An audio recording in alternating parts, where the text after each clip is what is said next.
Cheers! Friends, இந்த இளமதான விஸ்வாமித்திரன மேனகை மேனகா நித்யானந்தம் மயக்கன 4வது ஆண்டு விழா. என்னுடைய மேனகாவை ஒரு அரைகுறை நாள்ல சந்திச்சு கண்டதும் காதலிச்சேன், அன்னைக்கே கல்யாணம் பண்ணிக்கிட்டேன். அவளும் அதே மாதிரி தான், என்னை கண்டதும் காதலிச்சா அன்னைக்கே கல்யாணம் பண்ணிக்கிட்டான். ஃபர்ஸ்ட் நைட்ல கேட்டேன், உனக்கு என்ன பிடிச்சிருக்குன்னு. My position, my possession or intelligence? அவ என்ன தெரியுமா சொன்னா? சொல்லிட்டா, என் தொப்பை பிடிச்சிருக்குன்னு. என் தொப்பை பிடிச்சிருக்குன்னு சொன்னா. ஹலோ 616263. எஸ் நான் ஸ்டீஃபன் ராஜ் பேசுறேன். Stephen Raj, 1 minute please. அதுல வந்து யாரோ ஸ்டீஃபன் ராஜ்னு. எக்ஸ்கியூஸ் மீ, ஃப்ரெண்ட்ஸுங்களை பார்த்துட்டேன். Stephen Raj, yes. எந்த நிமிஷத்துலயும் உயிருக்கு ஆபத்து, உன்னை நான் காப்பாத்தி ஆகணும். நீங்க நிஜமாவே என்ன காப்பாத்த போறீங்களா இல்ல? I am the only person to save you, man. நான் எங்கிட்டு பேசுற சொல்லு. Tower gate 2nd street Anna Nagar ஒரு டெலிபோன் பூத்ல இருந்து பேசுறேன். 5 நிமிஷத்துல வந்துடுறேன். அங்கே இரு, எங்கேயும் போயிடாத.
என்னையா இவங்க உனக்கு தெரியல? Menaka Nithyanandam, my wife. ஓஹோ. என்ன ஓஹோ? வணக்கம். என்ன இது புதுசா வணக்கமெல்லாம் சொல்லிட்டு? எனக்கு எல்லாமே புதுசா இருக்குதுங்க. நீங்களே யாருன்னு தெரிய மாட்டேங்குது. நான் பாதுகாப்புல இருக்கேனா பாதுகாவல்ல இருக்கேனான்னு கூட எனக்கு தெரியல. நீங்க என்ன கொல்ல கூட்டிட்டு வந்திருக்கீங்களா காப்பாத்த கூட்டிட்டு வந்திருக்கீங்களா அதுவும் எனக்கு தெரியாது. ஆனா வந்துட்டேன். என்னுடைய வாழ்க்கையே இந்த பத்திரிக்கை எல்லாம் வர குறுக்கெழுத்து போட்டி மாதிரி இருக்குது. ஒரு எழுத்து ஒரு வார்த்தை கிடைச்சா கூட ப்ளீஸ் நீங்களாவது சொல்லுங்க நான் யாரு. நீ யாருன்னு உனக்கு தெரியணும் இல்ல? சொல்ற. உன் பேர் Vetrivel. Vetrivel IPS.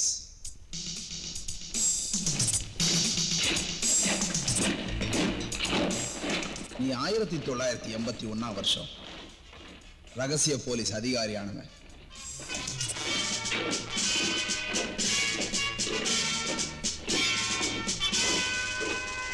Hello. Hi. Hello. Hi. Hi.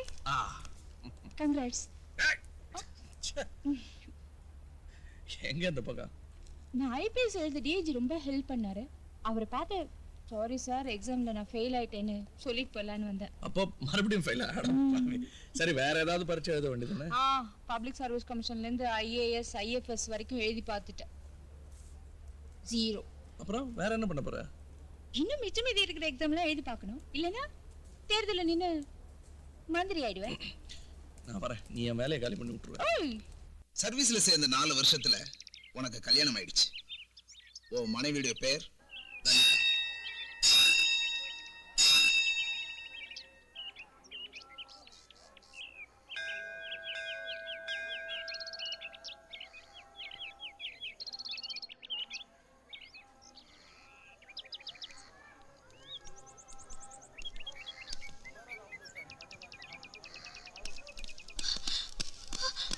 Lalitha.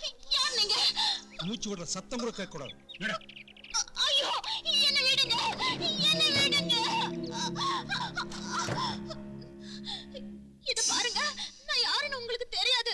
என் ஹஸ்பண்ட் பேரு சொன்னா பயந்து துப்பாக்கியை கீழே போட்டுருங்க. எதுவும் பேசக்கூடாதுன்னு சொல்லியிருக்கல. நீங்க தானே முதல்ல. ஐயோ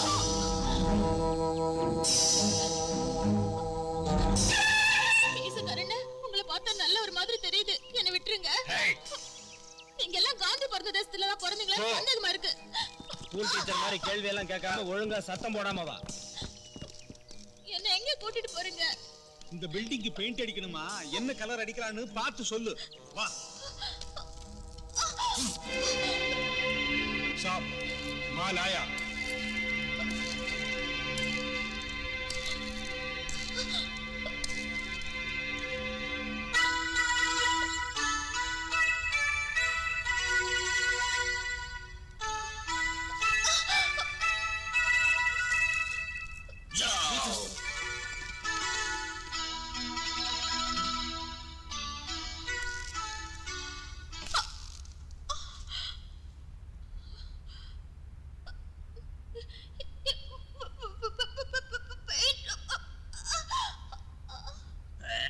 என்ன வேணும்?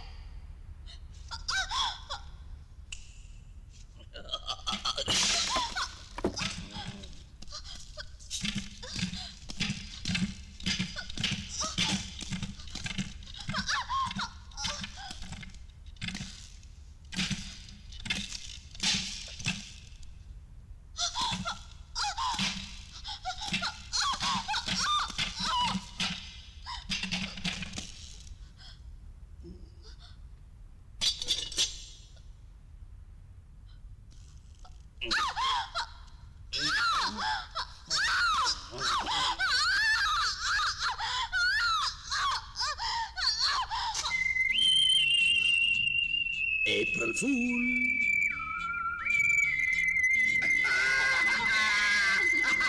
இந்த சமயத்துலதான் ஜிந்தாங்கிற பெயர் பிரபலமாக ஆரம்பிச்சது. ஜிந்தா ஒரு பயங்கரவாதி. நினைக்க முடியாத பயங்கர செயல் ஒவ்வொன்றும் அவன் செஞ்சுக்கிட்டே இருந்தான். இப்படிப்பட்ட ஒரு கேஸை பிடிக்க வேண்டிய பொறுப்பை என்கிட்ட கொடுத்தாங்க. கொள்ளையடிச்சா கால் தடம் இல்லாம பண்றான், கொலை பண்ணா கைரேகை இல்லாம பண்றான். அவனை நெருங்கவே முடியாது போல இருக்க. ஆனா அவனை பிடிச்சாகணும். உயிரோட ஓயில போனமாவோ.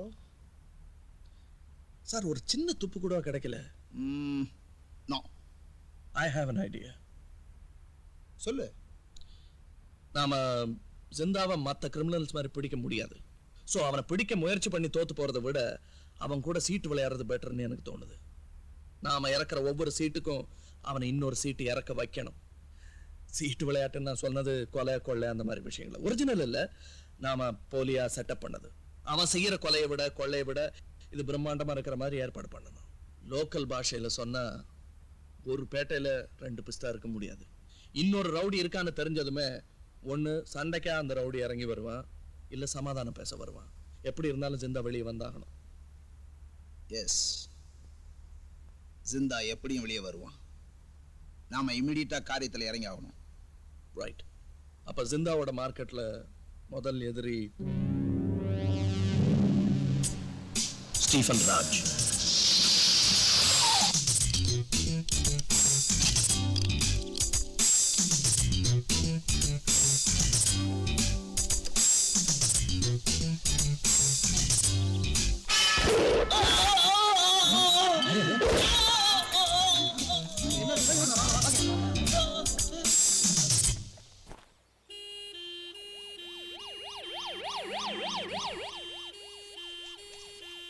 உன்னோட யோசனை பிரமாதமான பலனை தந்துச்சு. முதல்ல ஒரு பயங்கர படுகொலையை செட்டப் செஞ்சோம். ஒரு வெளிநாட்டு தூதுவரை கொலை செய்யற மாதிரி ஏற்பாடு. அந்த போலியான கொலை பெரும் பரபரப்பானது. ஸ்டீஃபன் ராஜுங்கிற பேரு பிரபலமாச்சு. ஜிந்தா மாதிரி அதோட நிக்காம தொடர்ந்து கொலை கொள்ளைன்னு போலியா மேடை ஏத்தணும். அப்புறம் காத்துக்கிட்டு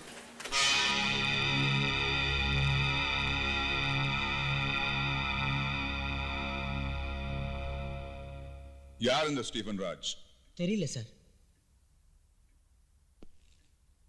எங்க இருந்து வந்தவன்? தெரியல சார். இப்போ எங்க இருப்பான், எப்படி இருப்பான்? தெரியாது சார். தெரியாது சார், தெரியாது. ஜென்டில்மேன், அதாவது கனவான்களே, நான் என்ன பத்தி சொல்ல விரும்புறேன். ஐ ஆம் a sportsman. எனக்கு விளையாட பிடிக்கும், விளையாட ரொம்ப பிடிக்கும். எல்லாரும் விளையாடணும், எல்லாத்துலயும் விளையாடணும். விளையாட்டுல தோத்தவனை எனக்கு பிடிக்கும், விளையாட்டுல ஜெயிச்சவனை எனக்கு ரொம்ப பிடிக்கும். ஆனா விளையாட்ட வெறுமனை பார்த்தவனை எனக்கு பிடிக்கவே பிடிக்காது. ஏன்னா அவங்க ஒரு உப்புச்சப்பு இல்லாத ஜாதி, உயிர் இல்லாத ஜடம். அப்படிப்பட்ட ஜடம் நம்ம கூட இருக்கவே கூடாது. இந்த 2 பேரும் தண்டத்துக்கு சுத்திட்டு முண்டமா வந்து நிக்கிறாங்க. என் சீட்டு கட்டில 2 ஜோக்கர்ஸ். My jokers. எங்களை மன்னிச்சிருங்க சார். எனக்கு தண்டிக்கும் அதிகாரம் மட்டுமே வழங்கப்பட்டிருக்கிறது, மன்னிக்கும் அதிகாரம் வழங்கப்படவில்லை. Victor, your gun, is it loaded? Yes. Bahadur, your gun.